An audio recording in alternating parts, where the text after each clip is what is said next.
পাঁচ কারণে আমি সব্যসাচী আপনাদের সঙ্গে যে ছবি আপনাদের কিছুক্ষণ আগেই দেখাচ্ছিলাম, মুখ্যমন্ত্রী বাংলার বাড়ি প্রকল্পের সূচনা করে দিয়েছেন, অর্থ বিতরণও শুরু হয়ে গেছে। সেই ছবিও আপনাদের আবারও দেখাবো। আমাদের সঙ্গে স্টুডিওতে যারা রয়েছেন একটু আলাপ করিয়ে দিয়ে, আমাদের সঙ্গে রাজনৈতিক বিশ্লেষক আজিজুল বিশ্বাস রয়েছেন, সৌমিক রাহা রয়েছেন বিজেপির, আমাদের সঙ্গে কিছুক্ষণের মধ্যেই থাকবেন তৃণমূলের মৃত্যুঞ্জয় পাল আর সিপিএমের অতনু চ্যাটার্জি। আমি এই ছবি দেখব যেখানে এখনো পর্যন্ত বেশ কয়েকজনকে প্রত্যেকটা জেলা থেকেই আজকে আনুষ্ঠানিকভাবে এই চেক বিলি, যেখানে 60,000 টাকা করে প্রথম পর্যায়ে দেয়া হচ্ছে, 12 লক্ষ উপভোক্তার হাতে পৌঁছে যাবে। এবং মুখ্যমন্ত্রী যেরকম অভিযোগ করলেন যে প্রায় 1,71,000 কোটি টাকা কেন্দ্রের বাকি রয়েছে, কিন্তু এইটা একেবারে রাজ্য টাকা দিচ্ছে আমার বাড়ি যে প্রকল্প। আমরা একটু সৌমিকের কাছে যাই শুরুতে। সৌমিক, এই যে বাংলার বাড়ি প্রকল্প, যেরকম মুখ্যমন্ত্রী বললেন যে রাজ্যের, এর আগে আমরা আবাস নিয়ে টানাপোড়েন দেখেছি, যেখানে নাম বদল নিয়ে একটা টানাপোড়েন দেখেছি, ভোট হয়েছে, কেন্দ্রীয় বঞ্চনার অভিযোগ সামনে রেখে ভোট হয়েছে, তাতে তৃণমূল ডিভিডেন্ড পেয়েছে। দুর্নীতির যে অভিযোগ, তাতে বিজেপি কতটা ডিভিডেন্ড পেয়েছে সেটা তোমরা ভালো বলতে পারবে। কিন্তু এই যে বাংলার বাড়ি, আমার বাড়ি, এই যে বিষয়টা, একেবারে রাজ্য সরকার তাদের তো এইটা বলার জায়গা নতুন করে তৈরি হলো যে দেখো বিজেপি টাকা আটকে রেখেছে, ওরা টাকা দিচ্ছে না, আমরা টাকা দিচ্ছি, তৃণমূল কংগ্রেস টাকা দিচ্ছে। সরকারটা তৃণমূল কংগ্রেস চালাচ্ছে বটে, কিন্তু টাকাটা মমতা বন্দ্যোপাধ্যায় পৈতৃক সম্পত্তি থেকে বিক্রি করে নিয়ে আসেনি। এই সরকার আমাদের বাংলার মানুষের সরকার। এবং দ্বিতীয় কথা যেটা বলছি, যে টাকাটা তৃণমূল কংগ্রেস, মমতা বন্দ্যোপাধ্যায় বলছেন যে তৃণমূল টাকা দিচ্ছে, টাকাটা আসছে কোত্থেকে? আজকে শাকের টাকা মাছে খরচা করা, মাছের টাকা সবজিতে খরচা করা, এই যে একটা টেকনিক বিভিন্ন খাতে আজকে কেন্দ্রীয় সরকার এই ক্ষেত্রে কিন্তু আমার ওই মমতা বন্দ্যোপাধ্যায়ের বক্তব্য মনে পড়ছে, এবং যেখানে তিনি যে কারণে, তুমিও মানবে মমতা বন্দ্যোপাধ্যায়ের ইউএসপি এখানেই, যে বাড়ির কর্ত্রী যিনি, মা যিনি, যেরকম ভাবে এর ধামা থেকে তার ধামা এরকম ভাবে মোটামুটি সংসার ম্যানেজ করেন, সেইভাবে কিন্তু উনি করছেন। এই কথাটাও কিন্তু উনি বুঝিয়ে দিয়েছেন সাধারণ মানুষকে। না না, উনি কি করছেন সাধারণ মানুষ খুব ভালো করে বুঝে গেছে। বারবার উনি আজকে দিয়ে দিতে পারছেন না সরকারি কর্মচারীদের, কিন্তু পুজো এলেই উনি ক্লাবগুলোকে টাকা দিতে পারছেন। আর আমি হচ্ছে সর্বনাশের মূল। মমতা বন্দ্যোপাধ্যায় পরিষ্কার করে হিসাবগুলো দিচ্ছে না কেন?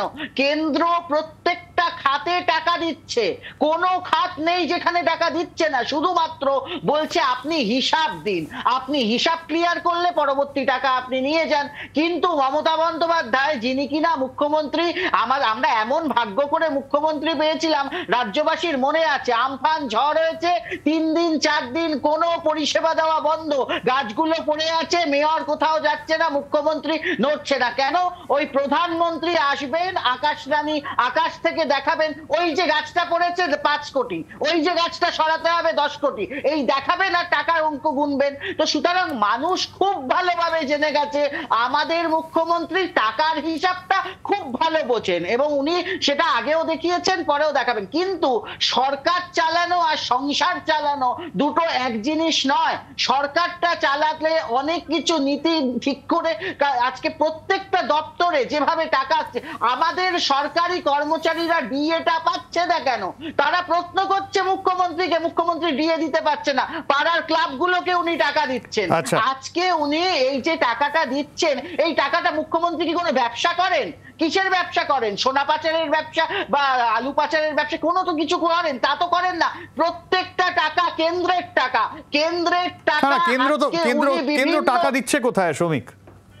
কেন্দ্র, তাহলে মুখ্যমন্ত্রী টাকাটা পাচ্ছেন কোত্থেকে? মুখ্যমন্ত্রী এই টাকাটা আনলেন কোত্থেকে? প্রতিটা টাকা, ওই যে বললাম শাকের টাকা মাছে খরচা হচ্ছে, মাছের টাকা ভাতে খরচা হচ্ছে, আমি আসবো। মুখ্যমন্ত্রী এইভাবে চালাচ্ছে। আচ্ছা, আমি এই জায়গা থেকে মৃত্যুঞ্জয়ের কাছে আসবো। মৃত্যুঞ্জয় পাল তৃণমূল কংগ্রেসের রয়েছেন। মৃত্যুঞ্জয়, এরকম শ্রমিক প্রশ্ন যে টাকাটা আসছে কোত্থেকে, আর আমি শ্রমিককে বলছিলাম যে মুখ্যমন্ত্রী একটা জায়গায় একটা ইন্টারভিউতে বলছিলেন, যেখানে সাংবাদিকদের মুখোমুখি হয়েছিলেন, তিনি বলছিলেন কেন্দ্র টাকা দিচ্ছে না, মায়েরা যেরকমভাবে সংসার চালায় এটা থেকে এটা ম্যানেজ করতে হচ্ছে। শ্রমিকের বক্তব্য, সংসার চালানো, সরকার চালানো এক জিনিস নয়। টাকা আসছে কোত্থেকে? দিয়ে দিতে পারছে না, নানান প্রকল্পে টাকা বাকি। মৃত্যুঞ্জয়, প্রথমত এটা বুঝতে হবে যে কেউ আমাদের প্রতি দয়া দাক্ষিণ্য করছে না। যুক্তরাষ্ট্রীয় কাঠামোতে আজকে যদি আমরা টাকাগুলো যেগুলো কেন্দ্রীয় সরকারের যে প্রকল্পগুলোতে তাতে যদি 40% রাজ্যকে দিতে হয়, 60% যদি কেন্দ্রকে দিতে হয়, এই প্রকল্প ধরুন ইন্দিরা আবাস যোজনা ছিল, এখন প্রধানমন্ত্রী আবাস যোজনা হয়েছে, নাম পরিবর্তন করে কেন্দ্রের যে অংশীদারিত্ব সেটাকে কমিয়ে দেওয়া হয়েছে, রাজ্যের অংশীদারিত্ব বাড়িয়ে দেওয়া হয়েছে। সেখানে কেন্দ্র জিএসটি আমাদের এখান থেকে নিয়ে যাচ্ছে, আমাদের এখান থেকে যখন রাজ্যের থেকে সে রেভিনিউ কালেক্ট করে নিয়ে যাচ্ছে, সেইটা কোনো রকম ভাবে ফিরিয়ে দিচ্ছে বিভিন্ন উন্নয়ন প্রকল্পের মাধ্যমে, বিভিন্ন প্রকল্পের মাধ্যমে রাজ্যকে দিচ্ছে, দয়া দাক্ষিণ্য করছে না। আজকে সেখানে আমাদের আবাস যোজনা, সব্যসাচী তোমাকে মনে রাখতে হবে, গত বছর নভেম্বর মাসে যখন আবাস যোজনা নিয়ে বিভিন্ন তর্ক বিতর্ক হচ্ছিল, তখন কেন্দ্র সরকার থেকে আমাদের কাছে, রাজ্য সরকারের কাছে 10টা প্রশ্ন লিখে পাঠিয়ে হয়েছিল, আমরা 7 দিনে রাজ্য সরকার উত্তর দিয়ে দেওয়া হয়েছিল। ডিসেম্বর মাসে কেন্দ্র থেকে একটা চিঠি পাঠানো হয় এবং কেন্দ্র থেকে বলা হয় যে আমাদের 1 মাসের মধ্যে সার্ভে করে পুরো ফ্রেশ আবাস যোজনার লিস্ট দিতে হবে। আমরা বিভিন্ন সরকারি কর্মীকে নিয়োগ করে 1 মাসের মধ্যে বাড়ি বাড়ি গিয়ে 11,37,000 প্রথম পেজে ফ্রেশ আবাস যোজনা দিই। এই আবাস যোজনা 11,37,000 আবাস যোজনা যে বাড়ি যারা প্রাপ্য, তাদের টাকা এই কেন্দ্রীয় সরকার আটকে রাখছে। 100 দিনের টাকা আটকে রাখছে, রাজ্য সরকার দিচ্ছে। আবাস যোজনার টাকা আটকে রাখছে, রাজ্য সরকার দিচ্ছে। আমার পরিষ্কার বক্তব্য, এই সরকারটা বাংলা বিরোধী সরকার। শ্রমিক এত কথা বলছিল, শ্রমিককে একটা বলবো, এদের যে বর্তমান রাজ্য সভাপতি সুকান্ত মজুমদার, তিনি বলেছিলেন তিনি একবার ফোন করলেই তিনি এই টাকাগুলো পাইয়ে দিতে পারেন। তার মানে আটকে রেখেছে বিজেপি রাজনৈতিক স্বার্থ চরিতার্থ করার জন্য। বাংলা বিরোধী একটা দল যারা ভোটে হেরেছিল, এই শুভেন্দু অধিকারী এবং সুকান্ত মজুমদাররা গিয়ে অমিত শাহর পায়ের তলায় গিয়ে 2021-এ হারার পরে বলেছিল কেন্দ্রকে, আমাদের রাজ্যকে টাকা দেবে না, যেহেতু রাজ্যের মানুষ বিজেপিকে হারিয়ে দিয়েছে। আচ্ছা, তাই আমাদের পরিষ্কার বক্তব্য সব্যসাচী, যে আমাদের এই যে টাকাগুলো আমরা নিশ্চিতভাবে আমরা দিচ্ছি, নিশ্চিতভাবে কষ্ট করে দিতে হচ্ছে। কেন্দ্র তো আমাদের কাছ থেকে তোমার আমার রেভিনিউ গুলো তো নিয়ে যাচ্ছে, কেন্দ্রের ভাগেরটা। কেন্দ্র যদি আমাদের না দেয়, মৃত্যুঞ্জয়, আমি আসছি আবারও আসছি। শ্রমিক খুব সংক্ষেপে রিপ্লাই দেবে, খুব সংক্ষেপে। আমি আজিজুলদার কাছে আসবো, খুব সংক্ষেপে।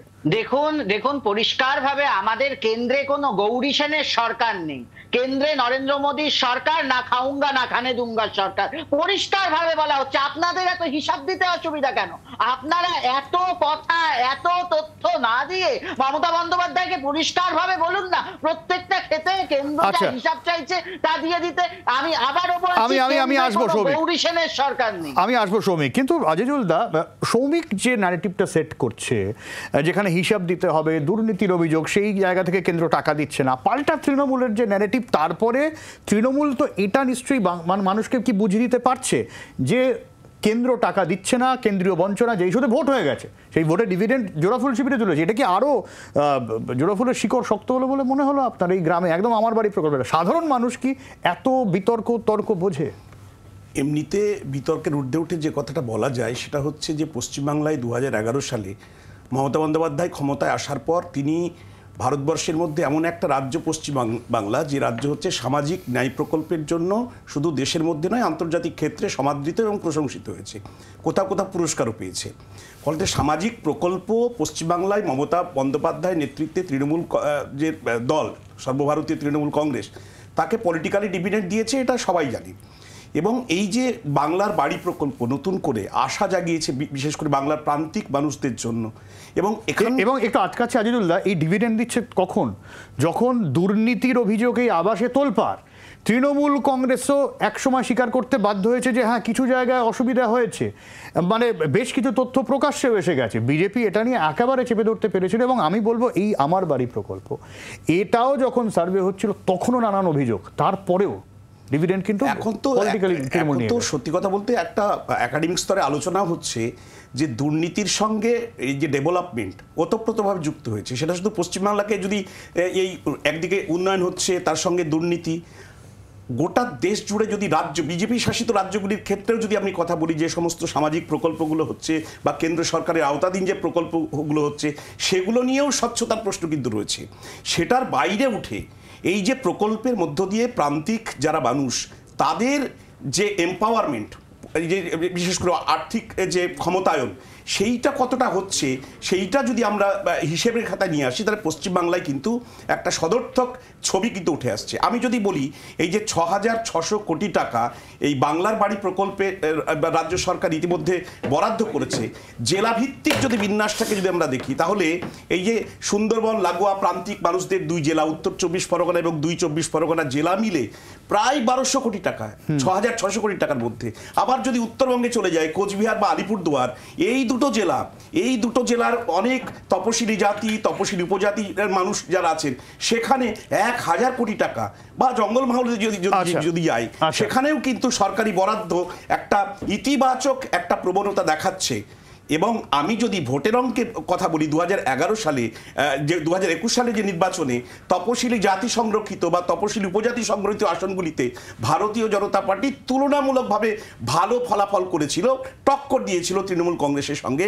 সেই জায়গায় দাঁড়িয়ে একদম এই যে রিজিওনাল এই যে স্পেশাল ডিস্ট্রিবিউশন, এই যে বাংলার বাড়ি প্রকল্পে অর্থ, এটা কিন্তু তৃণমূল কংগ্রেস অত্যন্ত সুপরিকল্পিতভাবে এটাকে কাজে লাগাবে বলে আমার ব্যক্তিগত।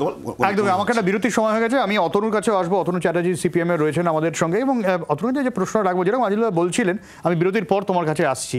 তার মানে কি এটা ধরে নেওয়া যেতে পারে যে মানুষ দেখছে তার জন্য কি কাজ হচ্ছে, সেখানে যদি দুর্নীতির অভিযোগ ওঠেও এবং মানুষ বিশ্বাস করছে একমাত্র তৃণমূল কংগ্রেসকে, যে যদি দুর্নীতির অভিযোগ ওঠে তৃণমূলের বিরুদ্ধে উঠছে, যদি দুর্নীতির অভিযোগ সরিয়ে রেখে তার জন্য কিছু করে সেটাও তৃণমূল কংগ্রেস, এবং এই আমার বাড়ি প্রকল্প সেটা তৃণমূল কংগ্রেস অ্যাটলিস্ট স্টাবলিশ করতে পারছে যে হ্যাঁ, যদি অভিযোগ ওঠে আমাদের বিরুদ্ধে দেখবো আমরা। বিরতির পর ফিরছি, সঙ্গে থাকুন।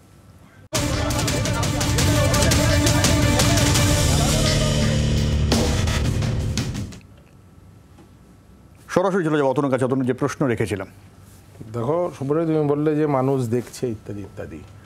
মানুষ দেখছেন ঠিকই, তোমাদের টিভি চ্যানেলেও আমরা দেখেছি, সেদিন তোমারই শোতে আমরা এই নিয়ে আলোচনাও করেছি। মানুষ বিডিও অফিস থেকে শুরু করে তৃণমূল নেতাদের ঘেরাও থেকে শুরু করে একের পর এক মানুষের অভিযোগ একটাই, যে আবাস দুর্নীতির নামে, আবাস প্রকল্প দেওয়ার নামে এই যে লিস্ট তৈরি ইত্যাদির ক্ষেত্রে চূড়ান্ত দুর্নীতি, চূড়ান্ত কারচুপি। মানে যার 2 তলা 3 তলা বাড়ি আছে, ঠিক যেরকম যে কেন্দ্রীয় সরকারের আবাস যোজনার সময় আমরা দেখেছিলাম 2 তলা 3 তলা বাড়ি আছে, তারা আবাস যোজনায় নাম পাচ্ছে, টাকার বিনিময়ে আবাস যোজনায় নাম ঢুকে যাচ্ছে, মাস্টার রোল তৈরি করা হচ্ছে এমন লোকেদের নিয়ে যারা এলাকাতেই থাকে না, তাদের নামে হচ্ছে আবাসের টাকা ঢুকে যাচ্ছে। এই দুর্নীতির অভিযোগে গ্রামের মানুষরা হচ্ছে তৃণমূল অফিস, বিডিও অফিস ঘেরাও করেছেন, মালদায় মন্ত্রীকে তারা করেছেন, আমাদের এই ঘরের কাছে বজবজে হচ্ছে গিয়ে সুতির ওখানে পঞ্চায়েতের বর্তমান এবং প্রাক্তন 2 প্রধানের স্বামীকে হচ্ছে গিয়ে তারা করেছেন। মানে মানুষ দেখছেন, সমস্তটাই দেখছেন। এখন না, বক্তব্য হচ্ছে নিঃসন্দেহে এই ধরনের কোনো প্রকল্পের ক্ষেত্রে যেটা হয়, প্রকল্পের ক্ষেত্রে কিছু ক্রাইটেরিয়া মিট আপ করার থাকে, সেই ক্রাইটেরিয়াগুলো প্রপার মিট আপ না করে আবার কতটা কারচুপি হলো। মানে রাজ্য সরকারের আমলে তো এমন, তুমি বলছো আমার বাড়িতেও কারচুপি? হ্যাঁ, এখানেও কারচুপি অবশ্যই। মানুষ ঘেরাও করেছে বিডিও অফিস থেকে শুরু করে তৃণমূল নেতাদের বাড়ি অবধি, আবার এই তালিকায় নাম তোলা নিয়ে শুরু করে। আমি আসবো পরে তোমার কাছে। কাজেই খুব পরিষ্কারভাবে একটা জিনিস, মানে দুর্নীতি আর তৃণমূল তো এখন এ বাংলায় এক সমার্থক শব্দে পরিণত হয়েছে। কাজেই খুব স্বাভাবিকভাবে এইটার ক্ষেত্রে কতটা দুর্নীতি, কত অংশে দুর্নীতি হয়েছে, সেটা যতটা তাড়াতাড়ি সামনে আসবে আমরা জানতে পারবো যে দুর্নীতির পরিমাণটা কত। তবে পশ্চিমবঙ্গে দাঁড়িয়ে এটা তো মানে তৃণমূলের মুখপাত্রও জানেন, সবাই জানেন, তুমিও জানো, তোমাদের টিভি চ্যানেলে আমরাও দেখি, তৃণমূল মানেই দুর্নীতি আর রাজ্য সরকারের প্রকল্প মানেই কাটমানি। না, কিন্তু অতনু, এই যে গ্রামীণ রাস্তা আলাদা করে 50 দিনের কাজ, সব ক্ষেত্রেই কি দুর্নীতির জন্য প্রকল্প তুমি বলতে চাইছো? হ্যাঁ, এই যে আলাদা করে যে কেন্দ্রীয় সরকার টাকা দিচ্ছে না, আলাদা করে যে রাজ্য সরকারের প্রকল্প, কেন্দ্রীয় সরকার টাকা দিচ্ছে না, কেন্দ্রীয় সরকার যদি রাজ্যের হকের টাকা আটকায় সেটা তো অন্যায়। সেটা আমরা যেমন গলার শিরা ফুলিয়ে বলছি, আবার এটাও তো বলছি রাজ্য সরকার এই কাগজপত্রগুলো কেন্দ্রকে দিয়ে দরকার হলে কেন্দ্র সরকারের বিরুদ্ধে সুপ্রিম কোর্টে গিয়ে রাজ্যের মানুষের হকের টাকা বের করে আনছে না কেন? রাজভবনের বাইরে অভিষেক ব্যানার্জি, মমতা ব্যানার্জির মঞ্চ না করে সেখান থেকে বরং তারা কেন্দ্রীয় সরকারের বিরুদ্ধে সুপ্রিম কোর্টে মামলা করুন। রাজস্থানের পূর্বতন কংগ্রেস সরকার গেছিল, সুদসহ সমস্ত টাকা ফেরত দিয়েছে। আচ্ছা, আমি আসবো, মৃত্যুঞ্জয়ের উত্তর নেব, এবং সংসদে আজকে কেন্দ্রীয় অর্থমন্ত্রী এবং সুদীপ বন্দ্যোপাধ্যায়ের মধ্যে কি কথোপকথন চললো এই আবাস এবং দুর্নীতির অভিযোগ নিয়ে শোনাবো বিরতির পর। সঙ্গে থাকুন।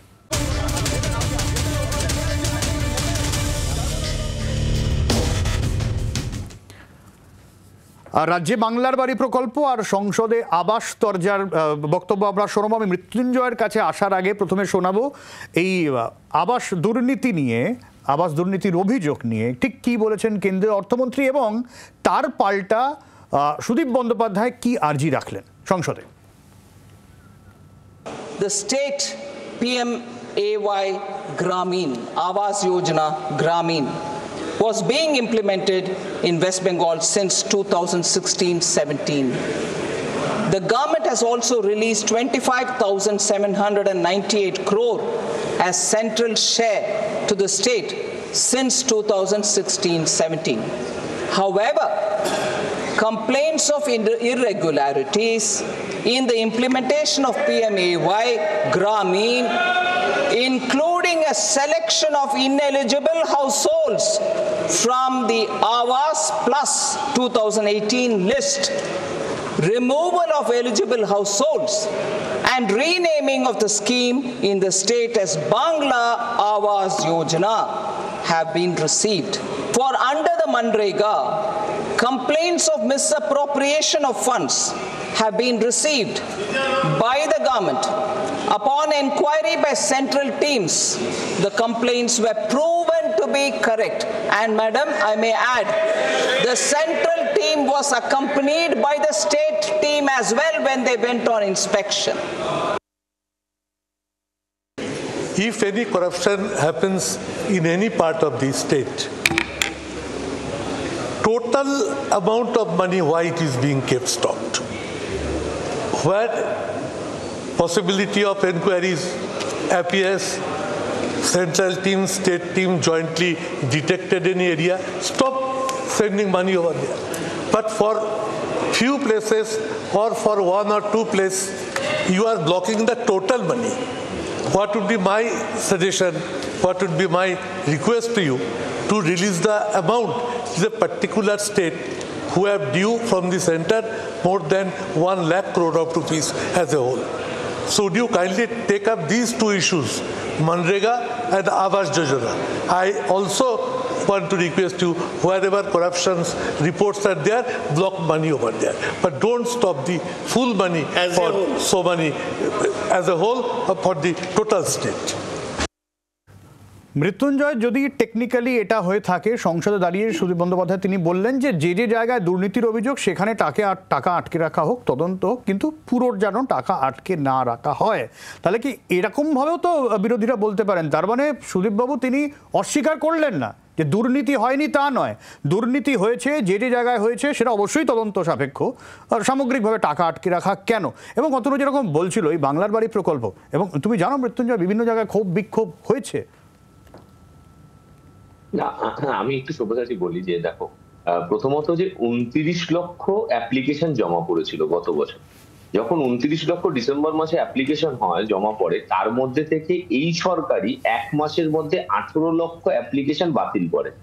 তোমরা যে বিতর্কগুলো করেছিলে যারা পাওয়ার যোগ্য নয়, তার মধ্যে সিপিএম এর অতনু এত বড় বড় কথা বলছে, বসিরহাটে সিপিএম এর এক নেতা যার দোতলা বাড়ি ছিল তার নামও ছিল, আবার বাঁকুড়াতে বিজেপির পঞ্চায়েত সদস্যের বাড়িও ছিল যাদের পাওয়ার যোগ্য না। তাই এই নামগুলো বাদ গেছিল। তৃণমূল কংগ্রেসেরও যদি কোনো নাম থাকে, 18 লক্ষ নাম বাদ গেছে। এইটা বুঝতে হবে যে এই সরকার মানে তোমার ফিনান্সিয়াল ইয়ার মার্চের মধ্যে তোমাকে কমপ্লিট করার কথা ছিল টাকাটা দেওয়ার, 2016 পর থেকে তোমরা আমাদের দিচ্ছ না। তার মধ্যে অ্যাপ্রোপ্রিয়েট বা ইনঅ্যাপ্রোপ্রিয়েট যেই নামগুলোই থাকুক, কোথাও যদি দুর্নীতি হয়ে থাকে, তুমি বলো যে এখানে দুর্নীতি হয়েছে, তার বিরুদ্ধে তুমি প্রশাসনিকভাবে ব্যবস্থা নাও, আমাদের আইন আদালত আছে, তুমি কেস করো। কিন্তু তুমি বলছো এইটা তো তোমাকে বাংলার মানুষ ভোট দেয়নি বলে, আর তার সাথে আজকে বিজেপির সাথে সিপিএম এক করে, সিপিএম কে তো মানুষ ভোট বাক্সে পুরো চুরি করে নিয়েছে, সিপিএম এর ভোটটা চুরি করে বিজেপিতে ট্রান্সফার হয়ে গেছে। আজকে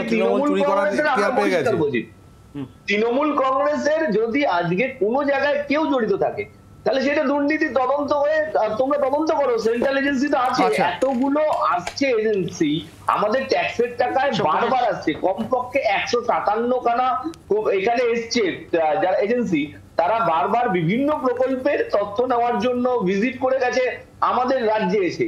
কোথায় গিয়ে এফআইআর হয়েছে তুমি আগে বলো, কোথায় এফআইআর হয়েছে? আমি আসবো এই বিষয়টা। সাংসদ দেব অধিকারী, আমি একটা লাইন বলে শেষ করছি বোঝাচ্ছি, আমাদের সাংসদ দেব অধিকারী গত বছর সংসদে দাঁড়িয়ে একটা প্রশ্ন করেছিল মানরেগাতে, যে কাদের ভুয়ো জব কার্ড বেশি, সেখানে দেখা যাচ্ছে ডবল ইঞ্জিন সরকার উত্তরপ্রদেশে ভুয়ো জব কার্ড বা মধ্যপ্রদেশের জব কার্ড, উড়িষ্যার ভুয়ো জব কার্ড পশ্চিমবঙ্গের চেয়ে অনেক বেশি।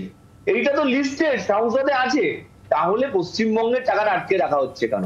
100 দিনের টাকা কি উত্তরপ্রদেশে ছাড়া হয়নি, মধ্যপ্রদেশে ছাড়া হয়নি, উড়িষ্যায় ছাড়া হয়নি? আচ্ছা, আসবো সৌমিক। দেখুন, পরিষ্কার বিষয়, সব বিষয়ে যদি তদন্ত, এদিকে এরাই বলে আবার যুক্তরাষ্ট্রীয় পরিকাঠামোর কথা, কথায় কথায় বলে ইডি কেন এখানে ঢুকেছে, সিবিআই কেন এখানে ঢুকেছে, আমাদের যুক্তরাষ্ট্রীয় পরিকাঠামোকে ব্যাহত ঘটানো হচ্ছে। কিন্তু তারপরে আবার এই বিষয়গুলোকে নিয়ে তদন্ত যদি আমাদেরই করতে হয়, তাহলে আমাদের রাজ্যের সরকারটা থেকে লাভটা কি? না শ্রমিক এই প্রশ্নটা উঠতে পারে না। শ্রমিক আমার বিরুদ্ধে চুরির অভিযোগ উঠেছে, তুমি আমাকে নিয়ে তদন্ত করে বললে না ব্যবস্থা নয় এবারে তুমি। না, এটাই তো আমার বক্তব্য, তো পরিষ্কার রয়েছে। এই টোটাল এখানে জিনিসটা নিয়ে তো সরকার তো কিন্তু হিসাবটা দিতে হবে, কিন্তু সরকার বলছে না আমি হিসাব দেব না, আমাকে আরো এই খাতের টাকা দিতে হবে না, আরো অন্য খাতের টাকা, এই করে করে তো দিনের পর দিন। আমি আগেও বললাম, এখনো বলছি, আমাদের সরকার কোনো কেন্দ্রে কোনো গৌরী সেনের সরকার নেই, পরিষ্কার ভাবে বলা হচ্ছে। আর আমরা তো বারবার করে প্রধানমন্ত্রী জল জীবন মিশনের টাকা 2021 সালে, এরা বলছে কেন্দ্রের বঞ্চনার কথা, 2021 সালের জুন মাসে 7,000 কোটি টাকা এসেছিল প্রধানমন্ত্রীর জল জীবন মিশন থেকে, কিন্তু তারপরে প্রত্যেকটি রাজ্য 4 গুণ টাকা তো আমাদের রাজ্যে বেশি এসেছে। বাকি প্রত্যেকটা রাজ্য জল পরিবহন একেবারে ঠিকঠাক ভাবে এগিয়ে, তাদের র্যাঙ্কটা আগে আছে, আর আমাদের পশ্চিমবঙ্গ সবার পেছনে আছে। কারণটা কি? মুখ্যমন্ত্রী করছেনটা কি? তার দপ্তরগুলো করছেটা কি? বারবার করে বলা হয়েছে, আপনারা জানেন, অশোকনগর থেকে আরম্ভ করে বিভিন্ন জায়গায় খনিজ তেল পাওয়া বিষয়ে একের পর এক চিঠি দিচ্ছে কেন্দ্রীয় সরকার। 19টা চিঠি দিয়েছে, কিন্তু একটারও উত্তর নেই। রাজ্য সরকার চাইছেটা কি? রাজ্য সরকার চাইছেটা কি? একটা লাইন নিত্যু আমাকে অতনু কাজে আসতে হবে, একটা লাইনে বলো। আমি একটা লাইন বলছি যে আমার কথা হলো যে তদন্ত করবে না, সমস্ত কিছু করবে না, তাহলে অভিযোগটা করবে 157 খানা কমিশন এখানে আসলো কেন? 157 খানা তদন্তকারী দল সেন্ট্রাল এজেন্সি টাকা দেখার জন্য আসলো কেন? কিসের জন্য আসলো? আমাদের ট্যাক্সের টাকাই তো এসেছে। একদমই, আমি অতনু কাজে যে বিষয়টা অভিযোগ করে শুধু হবে, আর আমরা হিসেব দিন কে বলে? একবারও বলা হয়নি তদন্ত করবে না, হিসেব না দিলে বলা হলো যে এই যে একটু আগে হিসেব না দিলে তোমরা আমাদের 16 কোটি টাকা দিয়ে চলে দিও। আচ্ছা মৃত্যুঞ্জয়, শ্রমিক আমি আসবো, আমি একটু টেকনিক্যালিটিসটা আমি অতনুর কাছ থেকে বোঝার চেষ্টা করবো। আসবো।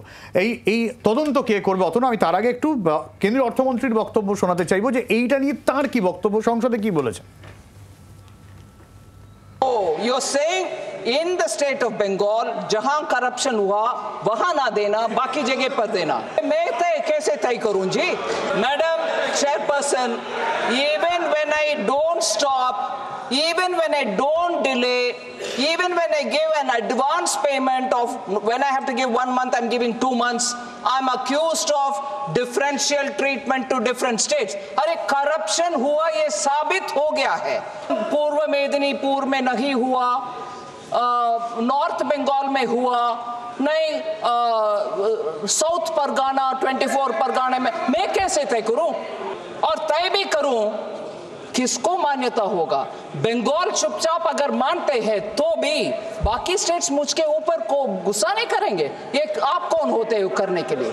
सो पूरे इसको साफ करने के लिए मैं आपके द्वारा रिक्वेस्ट कर रही हूं बंगाल गवर्नमेंट को, साफ करो भाई, जितना भी प्रश्न उठाया गया उसको स्पष्टीकरण दो, एक्शन में दिखाओ, फिर कौन रोकने वाले हैं आपके पैसा? बिल्कुल देंगे, आपके पैसे देंगे। ভীষণ সমস্যা অতনু। আর স্পিকারের চেয়ারে ইন্টারেস্টিংলি কাকলি ঘোষ বসেছিলেন। আর না মানে নির্মলা সীতারামনজি বলছেন যে যেরকম ভাবে ফেডারেল স্ট্রাকচার নিয়ে প্রশ্ন উঠবে যে আপনি কেন ইন্টারফেয়ার করছেন, এবারে বাংলার বিরুদ্ধে অভিযোগ, বাংলার সরকারের বিরুদ্ধে অভিযোগ, তাকেই বলা হচ্ছে আবার, মানে তাহলে কোথায়? 3টে পয়েন্টে বলি। প্রথমত যে কেন্দ্রীয় পর্যবেক্ষণ দল ইত্যাদি ইত্যাদি, যে মৃত্যুঞ্জয়রা খুব ঘটা করে বলে না কেন্দ্রীয় পর্যবেক্ষণ দল আসে আর কিছু পায় না। এই আবাস যোজনায় দুর্নীতির জন্য পশ্চিমবঙ্গের 4টে জেলা, পুরুলিয়া সহ 4টে জেলাকে 10 কোটি টাকা হচ্ছে ফাইন করা হয়েছিল। 4টে জেলাকে। কোনো রাজভবনে কোনো মিটিং হয়নি, কোথাও কে রাজভবনের বাইরে ধর্ণা হয়নি, কোথাও কিছু মিটিং মিছিল হয়নি। সুরসুর করে তোমার আমার ট্যাক্সের টাকা দিয়ে মমতা বন্দ্যোপাধ্যায় চুরির ক্ষতিপূরণের টাকা 10 কোটি টাকা জমা দিয়ে দিয়েছেন, কোথাও কোর্টেও যায়নি। আচ্ছা, তার মানে রাজ্য সরকার মেনে নিয়েছে ওখানে দুর্নীতি হয়েছে, এর বিরুদ্ধে কোর্টে যায়নি মানে? তাহলে যদি দুর্নীতি হয়ে থাকে সেই একটা লোকের নামে এক ফালি এফআইআর আজ অব্দি হলো না তো। গত পঞ্চায়েত নির্বাচনের আগে মাননীয় মুখ্যমন্ত্রী জনসভা থেকে বললেন যে আমাদের সব জিনিস যে স্বচ্ছ, যদি কোথাও অস্বচ্ছতা থাকে তাহলে হচ্ছে বিডিও অফিসের বাইরে লিস্টটা নিয়ে দাও। তাহলে আজ অবধি কোনো ব্লক অফিসের বাইরে তোমার ক্যামেরা নিয়ে তুমি দেখাতে পারবে যে একটা এক টুকরো কাগজ কোথাও লাগানো হয়েছে যে হয়নি? মুখ্যমন্ত্রী বলছেন আমাদের স্বচ্ছ একদম তালিকা হয়েছে, তার দলের নেতা লোকসভায় দাঁড়িয়ে আর তার দলের আরেক নেতা চ্যানেলের মুখপাত্র হয়ে বলছে না কোথাও কোথাও আংশিক দুর্নীতি হয়ে থাকতে পারে। কে সত্যি কথা বলছে, মুখ্যমন্ত্রী না মৃত্যুঞ্জয়? আর আমি তোমাকে একদম একটা শেষে বলবো, একটা প্রেসিডেন্ট ছিল 2011 অব্দি, দাঁড়াও মৃত্যুঞ্জয় আমাকে 2 মিনিট শেষ করতে দাও। বাইরে থেকে বলো না, তুমি বাইরে আছো, তোমারই পরে অসুবিধা হবে, বলতে পারবে না। 2011 সাল অবধি পশ্চিমবঙ্গ বিধানসভায় সূর্যকান্ত মিশ্র যতদিন অবধি পঞ্চায়েত মন্ত্রী ছিলেন, প্রতি বছর পঞ্চায়েতের হিসাব নিকাশ যখন পেশ হতো, যদি কোথাও কোনো গোলযোগ হয়, কোনো পঞ্চায়েতে যদি কেউ কোনো রকম কারচুপির অভিযোগ আছে, সেটা নিয়ে কি তদন্ত হলো, সেই তদন্তের আউটকামে যদি কারোর নামে এফআইআর হয়, সেই এফআইআর নাম্বার কত, কোন সেকশনে এফআইআর হয়েছে, টোটাল জিনিসটা বিধানসভায় প্লেস হতো। একটা বেসিক ট্রান্সপারেন্সি হচ্ছে মেনটেন করা হতো। তুমি 2011 পরবর্তী আজকে 2024-13 বছরে বিধানসভার একটা তৃণমূলের তো একাংশ বলে যে তোমরা কাজও করতে কম, তাই গন্ডগোল হতো কম, তৃণমূলকে কাজ করতে হয়, এই গন্ডগোল নিয়ে একটু সামলাতে হয়। এই সমস্ত কথাবার্তা বলে পশ্চিমবঙ্গের গ্রামের মানুষকে পঞ্চায়েত করে হচ্ছে গ্রামের মানুষকে তার অধিকার দেওয়া, এ তো বাবা বলে করা। তৃণমূলের এই পঞ্চায়েতে মানুষের অধিকার, যে পঞ্চায়েত ছিল তাকে হচ্ছে নষ্ট করেছে, মানুষের গণতান্ত্রিক অধিকারকে হরণ করেছে। তৃণমূল পঞ্চায়েতে যে বেসিক জায়গা গ্রামের সাধারণ মানুষ, গ্রামের সরকার তৈরি করবে, সেই জায়গা তৃণমূল হচ্ছে শেষ করেছে। মুখ্যমন্ত্রী নিজে বলেছেন এবার থেকে পঞ্চায়েতটা আমি দেখবো। পঞ্চায়েত তৈরি করা ছিল বিকেন্দ্রীকরণ করবার জন্য, গ্রামের মানুষ নিজের সরকার করে নিজের মতো করে গ্রাম চালাবেন। মুখ্যমন্ত্রী বলছেন আমি নবান্ন থেকে পুরো পঞ্চায়েতটা দেখবো। না, তাহলে আজিজুল দা, বিষয়টা হলো সৌমিকরা বলছে যে দুর্নীতি হয়েছে, তদন্ত করে ধরো, মৃত্যুঞ্জয়রা বলছে আপনারা তো এসেছিলেন, তাহলে আপনারা ধরছেন না কেন? মানে এই ধরাধরির মধ্যে চলে যাচ্ছে, এবং অতনু যেরকম বলছিল যে ক্ষতিপূরণ চলে যাচ্ছে, সাধারণ মানুষের ট্যাক্সের টাকা যাচ্ছে, মানে আলটিমেটলি সলিউশন কিছু নেই। তার মানে সমস্যা যেটা হচ্ছে, ওই রাজায় রাজায় যুদ্ধ হয়, উলো খাগড়ার প্রাণ যায়, সেই রকম ব্যাপারটা হচ্ছে। অ্যাকচুয়ালি তো রাষ্ট্রের, মানে বিশেষ করে রাজ্য সরকার কিংবা কেন্দ্রীয় সরকার, দুটো সরকারেরই তো একটা, বিশেষ করে গণতান্ত্রিক দেশে যে নীতি হওয়া উচিত সেটা হচ্ছে বহুজন হিতায় বহুজন সুখায়। সেখানে প্রান্তিক জনগোষ্ঠীর মানুষ যাদের মাথার উপরে ছাদ নাই, এই যে আমরা দেখছি ইদানিং প্রাকৃতিক দুর্যোগের ঘটনা ঘটে যাচ্ছে, সেই জায়গায় উত্তর 24 পরগনা বা দক্ষিণ 24 পরগনা জেলা বা পশ্চিম মেদিনীপুর, পূর্ব মেদিনীপুর, যেগুলো সমুদ্র উপকূলবর্তী অঞ্চল, সেই অঞ্চলগুলোতে প্রতি বছর বিভিন্নভাবে সাইক্লোন হচ্ছে এবং বিপর্যয়ের সম্মুখীন হচ্ছে। সুতরাং এদের যদি মাথার উপরে বাড়িটা যদি জুৎসই না হয়, টেকসই না হয়, তাহলে কিন্তু সমস্যাটা তারা কিন্তু একদম ছিন্নমূল হয়ে যাচ্ছে। সুতরাং আমাদের মানে অ্যাটিটিউড হওয়া উচিত, রাষ্ট্রের নীতি হওয়া উচিত যে এই সাধারণ মানুষ যারা প্রান্তিক মানুষ, তাদের উন্নয়নের জন্য যে বরাদ্দ টাকা, সেই টাকাটা তারা পাক। কিন্তু এটা তো স্বীকার করতেই হবে, দুর্নীতি পশ্চিমবাংলাতে হচ্ছে, গোটা ভারতবর্ষ জুড়ে হচ্ছে, এবং শুধু একটা নির্দিষ্ট ডিপার্টমেন্টে হচ্ছে না। এই নিটের মতো জায়গা, যেখানে শিক্ষা, যেখানে উৎকর্ষতা প্রমাণিত হয়, নিটের মতো জায়গায় দুর্নীতি হচ্ছে, সেখানে কারা বসে আছে? গৌরী সেন যারা বলছে, শ্রমিক বলছে যে গৌরী সেন হতে চাই না। তোমরা তো বলেছিলে যে 2014 সালের পর নরেন্দ্র মোদী কৃষকদের আয় দ্বিগুণ করে দেবে, তারপরে 15 লক্ষ টাকা করে এনে দেবে, বছরে 2 কোটি তোমার চাকরি দেবে। কোথায় সব বেলুন ফুসকে গেছে না? সব আসলে মানুষের জন্য ভাবতে হবে। মেনে নিচ্ছি পশ্চিমবাংলায় এত দুর্নীতি হচ্ছে বিভিন্ন ক্ষেত্রে, কিন্তু পরেও বাংলার মানুষ, প্রান্তিক মানুষ যারা, এটা প্রমাণিত, তারা তৃণমূল কংগ্রেসকে আশীর্বাদ করছে, তৃণমূল কংগ্রেসকে ভোট দিচ্ছে। তাহলে তোমরা মানুষের জন্য এই যে বঞ্চনার জায়গায় তোমরা কিন্তু বাধা তৈরি করছো, এই বাধাটা কিন্তু সাধারণ মানুষ ভালোভাবে নিচ্ছে না। আচ্ছা, আমি এই জায়গা থেকে আরেকটা বিরতির সময়, বিরতির পর যে বিষয়টা নিয়ে ফিরবো। প্রত্যেকের কাছেই দুর্নীতির অভিযোগ উঠছে, দুর্নীতির অভিযোগ সামনেও আসছে বেশ কিছু, তারপরেও কিন্তু মানুষকে তৃণমূল বোঝাতে পারছে পাশে আছি। বিরোধীদের ভূমিকাটা ঠিক কোন জায়গায়? তারা কি কোথাও গিয়ে বোঝাতে ব্যর্থ হচ্ছে? এই জায়গাতে আসবো একটা বিরতির পর, সঙ্গে থাকুন।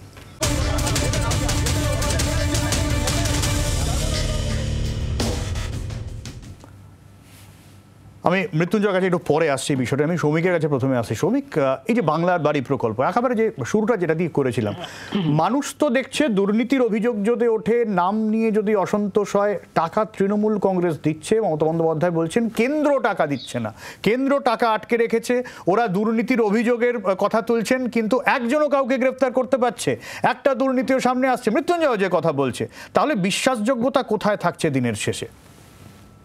দেখুন, মমতা বন্দ্যোপাধ্যায়ের কথাকে বাংলার মানুষ মোটেই বিশ্বাস করে না।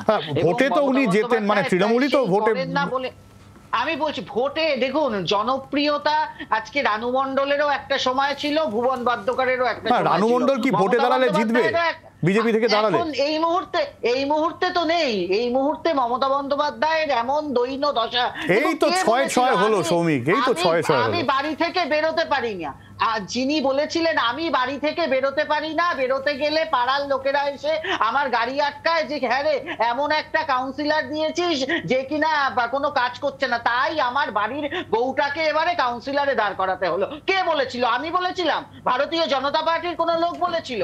বলেছিল দৈন্য দশা যার হয়েছে তার মুখ্যমন্ত্রী মমতা বন্দ্যোপাধ্যায়। তো সুতরাং এই স্টেটমেন্ট রাজ্যের মুখ্যমন্ত্রী, দুধে রাজনীতি মুখ্যমন্ত্রী, মানে বাংলায় লক্ষ্মীর ভান্ডার করা মুখ্যমন্ত্রী, দিদিকে বলো মুখ্যমন্ত্রী, এত কিছু করা বাংলার গর্ব মুখ্যমন্ত্রী, এত কিছু করা মুখ্যমন্ত্রী নিজের পাড়ায় একটা কাউন্সিলরে দাঁড় করানোর লোক খুঁজে পেতে পারে না। এর থেকে দৈন্য দশা আর কি হতে পারে? তো সুতরাং ভোটের রাজনীতি মুখ্যমন্ত্রীর আমার মনে হয় না এই মুহূর্তে আর কোনোভাবেই ঠিক চলছে, এবং মানুষ নিরাপত্তা চায়। মানুষ খুব ভালো করে জানে আজকে বাংলার কোথায় আমরা শিক্ষা ক্ষেত্রে নিরাপদ নই, আমরা স্বাস্থ্য ক্ষেত্রে নিরাপদ নই, আমাদের স্বরাষ্ট্র দপ্তরে আজকে গোটা বাংলায় মানুষের রাত দখল করে বেড়াচ্ছে, মুখ্যমন্ত্রীর উপরে চারিদিকে অভিযোগ আসছে, এবং সব থেকে বড় ব্যাপার আমি বারবার বলছি, এই যে তদন্তগুলোকে প্রভাবিত করা হচ্ছে স্বরাষ্ট্র দপ্তর দ্বারা, রাজ্যের পুলিশ আজকে খাকি তৃণমূল হয়ে প্রমাণ লোপাট করতে, সরকারি দপ্তরের অফিসারেরা খাকি তৃণমূল হয়ে প্রমাণ লোপাট করতে উঠে পড়ে লেগেছে। এগুলো আমাদের বুঝতে হবে। আমি অতনুকে যে বিষয়টা, অতনু শ্রমিক যেরকম বলছেন বিস্তর অভিযোগ সর্বক্ষেত্রে, নানান অভিযোগ বিরোধীদের, দুর্নীতির অভিযোগ, কিন্তু অতনু দিনের শেষে আমরা তো একটা মানে সাংবিধানিক গণতন্ত্রে আছি, সেখানে ভোট পলিটিক্স একটা বড় ফ্যাক্টর। তোমরা ভোটের জন্যই পলিটিক্স করছো, ভোটের কথা ভেবে সাধারণ মানুষের জন্য কাজ হয় এখানে, এটা আমরা সিস্টেমের মধ্যে আছি। কিন্তু যখন ভোট বাক্সে তার কোনো প্রভাব পড়ে না, সব কি ওই গাজওয়ারি করে, রিগিং করে, বুথ দখল করে, একসময় তোমাদের বিরুদ্ধে উঠেছে, এখন তোমার তৃণমূল, এই বিষয়টা কি দাঁড়ায়? কোথাও কি একটা আত্মসমালোচনা দরকার নেই যে ফাঁকটা কোথায় থেকে যাচ্ছে? যদি দুর্নীতির অভিযোগ উঠেই থাকে তাহলে শাস্তি হচ্ছে কার? মুশকিল এই যে যেটা শ্রমিকও বললো, যেটা তুমি বলো, দুর্নীতির অভিযোগ যদি উঠে থাকে শাস্তি হচ্ছে কার? মানুষ তো সেই জন্য দুর্নীতির অভিযোগ শুনেও তৃণমূলের পক্ষে যাচ্ছে বলে যেটা তুমি বললে, এই জন্য যতটা তৃণমূলের দুর্নীতি দায়ী, এই হচ্ছে কেন্দ্রীয় সরকারের তদন্তকারী সংস্থাগুলোর দায় তার থেকে কিছু কম নয় সব্যসাচী। মানুষ তো দেখছেন, মানুষ কেন ইয়ে করবেন না? সিবিআই আজকে একে ধরছে, মানুষ আজ এই একেবারে তৃণমূলের জম চলে এলো, তারপরে কি দেখা যাচ্ছে 2 বছর জেল খেটে লোকটা বেরিয়ে আবার 300 কোটি টাকার সম্পত্তি ভোগ করছে। তাহলে ইডি সিবিআই এর মতো এজেন্সিগুলো আজকে যে এই লোকটা বেল পেলো, সন্দীপ ঘোষ, মানে অনুব্রত বেল পেলো, কেননা একটা নাকি ট্রান্সলেটার নেই, বাংলা থেকে ইংলিশে ট্রান্সলেট করবার মতো লোক নাকি নেই। একটা সন্দীপ ঘোষ একটা এমন একটা মামলা, এমন একটা লোক এমন একটা মামলাতে বেল পেরো যে মামলা গোটা দেশ কেন গোটা দুনিয়াকে কাঁপিয়ে দিয়েছে, সেই মামলায় বেল পাচ্ছে কেন? সিবিআই 90 দিনের চার্জশিট দিতে পারছে না, one of the most decorated agency of this country. তোমার সমস্ত কথা আমি যেটা বলছি, দুর্নীতির অভিযোগটা, তৃণমূলের দুর্নীতির অভিযোগকে লঘু করে দিয়েছে বিজেপির কেন্দ্রীয় সংস্থা। আমি মানছি, যদি উল্টো দিকটা প্রশ্ন ওঠে যে বিরোধীরা কি সেই বিশ্বাসযোগ্যতার জায়গাটা রাখতে পারছে? সেই বিকল্প বিরোধীরা তো দুর্নীতির বিরুদ্ধে তদন্ত করে পার্থ চ্যাটার্জিকে জেলে পড়েনি, পার্থ চ্যাটার্জিকে জেলে পড়েছিল হচ্ছে কেন্দ্রীয় সংস্থা। তারা হচ্ছে গিয়ে আজকে প্রমাণ করতে পারছে না, তারা হচ্ছে গিয়ে কোন রকম চার্জশিট জমা করতে পারছে না, না জানি কোন অজানা কারণে। সিবিআই এর আইনজীবী সুপ্রিম কোর্টে দাঁড়িয়ে যে কথাগুলো বলছে, সিবিআই এর চার্জশিটে সেই জিনিসগুলো যে কোর্টে পেশ করতে পারছে না। সোপরে তুমি এটা বিশ্বাস করো?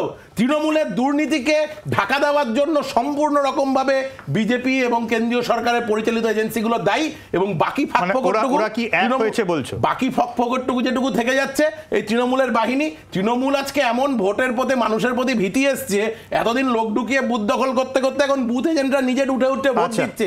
দিন এমন আসবে সভ্য হয়েছে, আমি তোমাকে বলে রাখছি, ওই হিটলারের গেস্টাপো বাহিনী ছিল, তৃণমূলের ভাইপো বাহিনী নামাতে হবে বন্দুক নিয়ে মানুষকে ভোটের মধ্যে দাঁড় করানো থেকে আটকানোর জন্য। মৃত্যুঞ্জয় বলছি যে প্রথমত যে বিরোধীদের অবস্থা হলো, যদি মনে করে তারা যে সিবিআই, ইডি বা সিআইএসএফ, সিআরপিএফ এরা যদি ভোটের বৈতরণী, না কেউ ভাবছে না মৃত্যুঞ্জয়, কেউ ভাবছে না,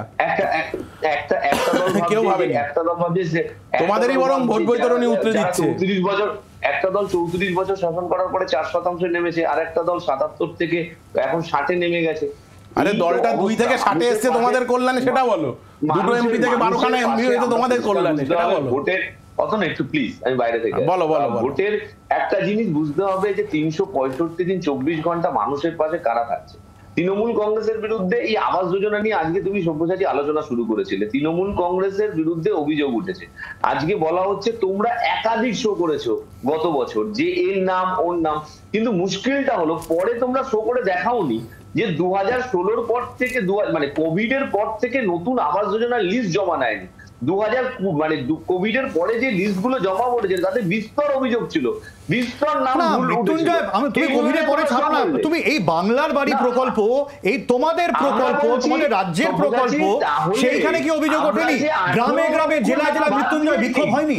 এই সরকার সার্ভে করে, সব্যসাচী এই সরকার সার্ভে করে 18 লক্ষ নাম বাদ দিয়েছে, যে 18 লক্ষ পায় না আবাস যোজনা। তার মানে তো দুর্নীতি রোখার জন্য তৃণমূল কংগ্রেসই অগ্রণী ভূমিকা। মৃত্যুঞ্জয়, আমি তোমার কথা মানছি, আমার প্রশ্ন, তোমাদের রাজ্য সরকারের প্রকল্প যখন তোমাদের সরকারের প্রকল্প হচ্ছে, সেখানেও তো মৃত্যুঞ্জয় দুর্নীতির একাধিক অভিযোগ, ছবি বের হচ্ছে তৃণমূল কংগ্রেসের এই নেতার দিনতলা বাড়ি, তারপরও নাম উঠেছে। এরকমও ঘটনা ঘটেছে, আমার ডায়মন্ড হারবারের মনে পড়ছে, পঞ্চায়েত প্রধান তিনি নিজে এসে নাম বাদ দিয়েছেন চাপে পড়ে। তিনতলা বাড়ি নাম উঠেছে তৃণমূল কংগ্রেসের নেতার বিরুদ্ধে, যেরকম উঠেছে বাঁকুড়ার বিজেপির পঞ্চায়েত সদস্য তার দোতলা বাড়ি টাকাযত্ব নাম উঠেছে, বসিরহাটের সিপিআইএম এর নেতা তার বাড়ি দোতলা বাড়ি টাকাযত্ব নাম উঠেছে। মৃত্যুঞ্জয় এই যে মনিটরিং করার কাজটা কাদের ছিল? এদের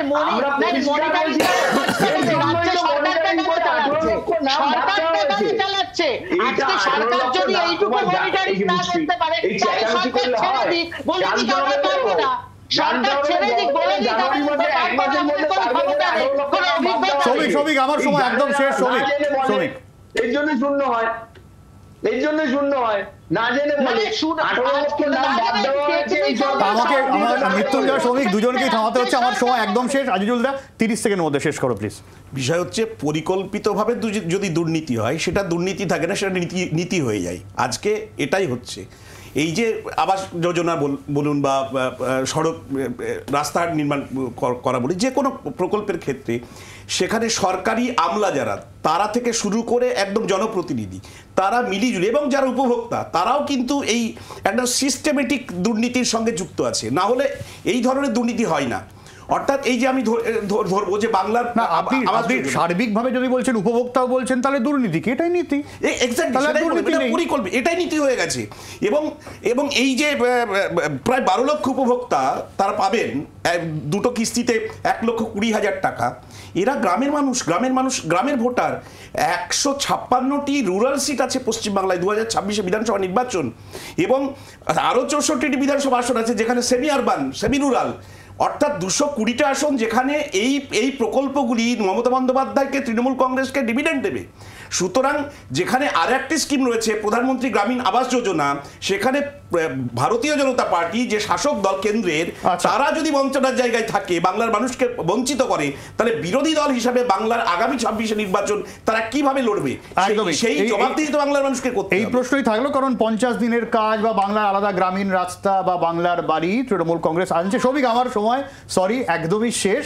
নীতি বা দুর্নীতি যাই হোক, আমরা অন্তত চাইবো যারা প্রকৃত উপভোক্তা তারা যেন টাকাটা পায়।